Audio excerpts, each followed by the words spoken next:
Sa ibang balita mga kabrigada, nilinaw ng Bureau of Jail Management and Penology o BJMP na walang special treatment si dating kongresista Arnolfo Arnie Teves Jr. sa BJMP NCR compound sa Camp Bagong Diwa sa Lower Bicutan, Taguig City. Ito ay matapos siyang ilipat doon noong June 11 bilang isa sa mga classified high-profile inmates.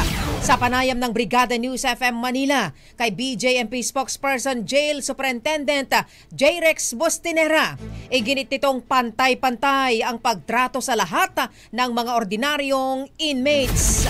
Una ho, polisiya ho natin, walang VIP treatment, walang special treatment, bawal mag-isa, bawal ng aircon, bawal ang cellphone, supervise lahat ng ginagawa. Even ang pagbisita ay may schedule. Kaya nga papansin namin, ayaw nila talaga magpadala sa PJP. Paliwanag pa ni Bustinera, kagaya ng mga inmate, sumailalim muna ito sa regular na quarantine protocol.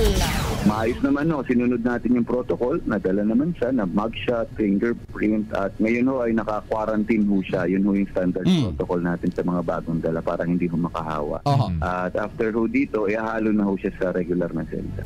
Maalalang si Teves mga kabrigada ay nakulong dahil sa mga kasong may kaugnayan sa terorismo, kabilang ng pagkakasangkot umano sa pagpaslang kay Governor Ruel Digamo ng Negros Oriental at iba pang biktima noong Marso 2023. Bagong-bago, Brigada Balita Nationwide. Brigada Balita Nationwide.